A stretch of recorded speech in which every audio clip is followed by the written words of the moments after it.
السلام عليكم ورحمة الله وبركاته. انسي القلي والشوي والدخان في 10 دقايق وبس وبدون زيت هنعمل صينية سمك.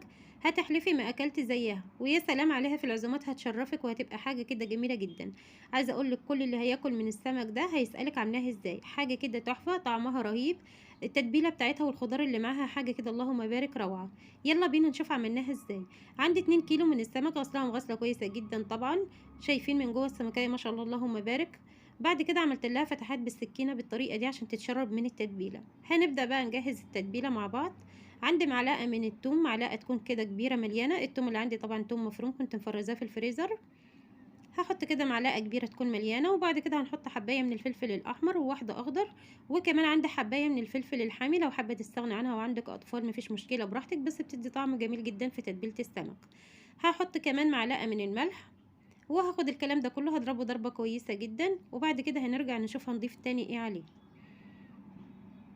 خلاص كده بعد ما ضربتهم كويس دلوقتي هنضيف عليهم، عندي معلقتين كبار كده من الخل.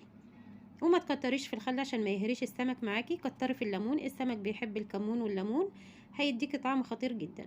ضفت كمان معلقة كمون، وهضيف بابريكا. وهنضيف معلقه كده صغيره من بهارات السمك. البهارات دي موجوده عند اي عطار، هتقولي له عايزه بهارات سمك هيديلك، بتدي طعم تحفه وريحه جميله جدا. كمان هنضيف معلقه صغيره من الكزبره المطحونه، وهنضيف عصير ليمونتين كبار. لو الليمون اللي عندك صغير تقدر تضيفي عصير 3 ليمونات. عايزه اقولك الليمون بيفرق جدا في السمك، عارفين كلنا طبعا ان الليمون روح السمك هو والكمون، هيديكي طعم خطير جدا. التتبيله دي عايزه اقولك ريحتها تحفه وطعمها كان خطير جدا. هنقلبها كده كويس. ودلوقتي يا بنات قبل ما احط التتبيله اللي عملناها مع بعض في السمك، دايما كده بحب املح السمك الاول، بحيث لما تيجي تاكلي السمكه كده تحس ان السمكه لحمها متحيق وطعمها حلو. انما بصراحه لو ما عملتش الخطوه دي بحس ان السمكيه دلع، ومهما حطيتي من التتبيله ما بتاثرش برضو في السمك. انما الخطوه دي خطوه مهمه جدا ولازم تعمليها، جربيها وهتشوفي الفرق بنفسك. هناخد كده رشه كده من الملح، الملح ده عليه كل البهارات. هضيفها كده وهدعك السمكيه كده بره وجوه. وشيء اساسي الكمون والكزبره. وخلاص كده بعد ما تبلت السمك كله كده بمعلقه من الملح، معلقه صغيره من الملح، وتبلتها وكمان تبلت الفتحات دي. دلوقتي هنبدا نحط الخلطه اللي احنا عملناها مع بعض. هناخد كده معلقه صغيره وهندعك السمكيه كويس جدا بره وجوه، وفي الفتحات لازم تتبلي السمكيه كويس جدا. خطوه مهمه جدا ان انت تتبلي السمك عشان لما تيجي تاكلي السمك تحسي ان هو متطعم وشارب من التتبيله. اتمنى منك لو اول مره بتشوفي قناتي ياريت تشوفي فيديوهاتي وتقيميها، ولو شايفاني بقدم محتوى هادف واستحق اللايك اتمنى تدعميني باللايك والاشتراك وتفعيل الجرس عشان يوصلك مني كل جديد. خلاص كده تبلت السمك، هتبل السمك كله بالطريقه دي بره وجوه، شايفين دعكتها كلها بالتتبيله. هخلص الكميه كلها وهنرجع نشوف هنعمل ايه مع بعض. خلاص كده بعد ما تبلت كل كميه السمك اللي عندي، دلوقتي هنركنه من ساعتين لنص ساعة. يعني لو انت مستعجلة نص ساعة حلوة اوي، السمك ما بياخدش وقت كتير في التتبيل، بس انا بصراحة كان عندي وقت فانا سبت حوالي كده ساعتين. دلوقتي هنجهز الخضار اللي هنضيفه مع السمك. عندي جزراية واحدة مبشورة، عندي فلفل احمر، فلفل اخضر، اصفر. كمان عندي كده حباية من الطماطم بس تكون ناشفة ما يكونش فيها مية، قطعتها صغير. وعندي بصلاية كبيرة قطعتها شرايح بالشكل ده. وكمان عندي قرن فلفل حامي، لو حابه تستغنى عنه مفيش مشكله براحتك. شايفين الخضار والالوان مع بعض اللهم بارك، كده حاجه تفتح النفس جميله جدا. شايفين الالوان حاجه كده مريحه للعين وجميله جدا.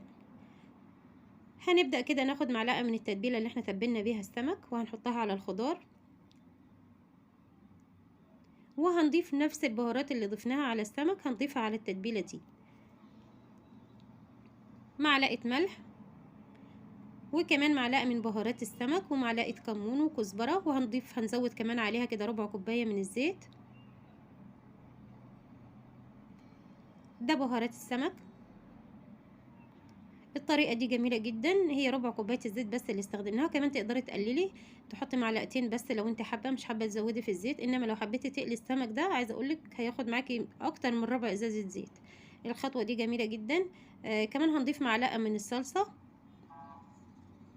يبقى احنا كده ضفنا كل البهارات اللي ضفناها على التتبيله، وزودنا عليها كده ربع كوبايه من الزيت ومعلقتين خل. وكمان معلقه كبيره من الصلصه المعلبه. وكمان هنزود عصير ليمون. وبكده خلاص الخضار بقى عندي جاهز. دلوقتي الخطوة الأساسية والمهمة جدا، مش هقولك قلبي الخضار ده بالمعلقة مش هينفع، بايدك وتدعكي الخضار ده كويس جدا لحد ما ينزل العصاره اللي فيه، وده بيفرق جدا في الطعم. عايزه اقول لك طعم الخضار بالخطوه دي بيبقى رهيب. هفضل ادعك فيه بالطريقه دي لحد كده ما العصاره اللي فيه تنزل والخضار كله يتشرب من التوابل. شايفين الالوانات؟ اللهم بارك، حاجه كده تحفه.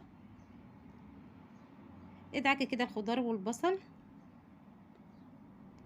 وخلاص كده. بعد ما دعكته كويس جدا هركنه نص ساعه كده يتبل مع بعضه، وكل البهارات كده تختلط ببعضها حلو، وكمان السمك يكون يتبل. خلاص كده عدى نص ساعه، جبت الطاجن بتاعي او الصاج اللي هتدخليه الفرن، حطيت فيه معلقه واحده بس من الزيت، وهناخد كده كميه من الخضار مش كله، وهنحطها في قاع الصينيه كده من تحت عشان السمك ما يلزقش في الصينيه من تحت. وزعي الخضار كده كويس جدا، اعملي فرشه كده من تحت للسمك. تقدري تضيفي بطاطس لو انت حابه، بس انا بصراحه اولادي ما بيحبوش البطاطس مع السمك، فما ضفتش، اكتفيت بالخضار بس. انت لو حابه تضيفي بطاطس براحتك مفيش مشكله، هتتبليها برضو مع الخضار. وخلاص كده بعد ما وزعت جزء من التتبيله في قاع الصينيه من تحت، دلوقتي هنجيب السمك وهنحشيه. هناخد كده بالمعلقه بس في قلب السمك. عايزه اقولك الخضار ده في قلب السمك بيبقى طعمه رهيب، لو جربتيه عايزه اقولك كده حاجه تحفه، مش هتشبعي منه. بيتحط على الرز او بيتاكل بالعيش، بيبقى طعمه جميل جدا. شايفين ما شاء الله الالوان مع السمك مع الخضار، حاجه كده اللهم بارك روعه، هتشرفك في اي عزومه. الطاجن ده عايزه اقولك رهيب، تقدري تعمليه في اي عزومه، اللهم بارك تحفه. الطاجن اللي معايا شال 4 سمكات بس، وباقي السمك هقليه. ودلوقتي باقي الخلطة هوزعها على السمك بالطريقة دي، بس حاولي ما تغطيش السمك أوي بالخلطة، وزعيها يعني كده على الأطراف بالطريقة دي. أتمنى منك لو لسه مكملة الفيديو معايا لحد دلوقتي ياريت تدعميني باللايك والاشتراك وتفعيل الجرس عشان يوصلك مني كل جديد، وكومنت حلو منك كده يشجعني على الاستمرار. شايفين الطاجن بتاعنا؟ اللهم بارك، حاجة كده روعة تشرفك قدام أي حد. صينية سمك من الآخر، حاجة كده تحفة. دلوقتي هنجيب شرائح من الليمون وهنبدأ كده نرصها بشكل حلو على السمك. شايفين شكل الطاجن؟ اللهم بارك، جميل جدا، ولا ريحته عايزه اقولك كانت قلب الشقه قلب. خلاص كده دلوقتي هدخله على الصاجه الفرن. طبعا انا مشغله الفرن في الوقت ده، سبتها تسخن كويس جدا. هدخله على الصاجه لمده ربع ساعه، وبعد كده هرفعه على الشبكه وهشغل عليه الشوايه. عايزه اقولك ما بتاخدش نص ساعه وبتطلع بالجمال والحلاوه اللي انت هتشوفيها معايا دلوقتي. بس اهم حاجه تحطيها على الصاجه من تحت، لان الخضار ده هينزل كميه من الميه، والسمك كده هيرجع يشربها تاني. وبعد كده هتحطيه تحت الشوايه ياخد لون جميل، وهيطلع معاكي بالجمال والحلاوه اللي انت شفتيها دي. هنا كنت بقول لكم باقي السمك ده انا هقليه. شايفين الطاجن؟ ما شاء الله اللهم بارك، زي ما قلت لك خدت ربع ساعه على الصاجه من تحت، والفرن كانت سخنه جدا.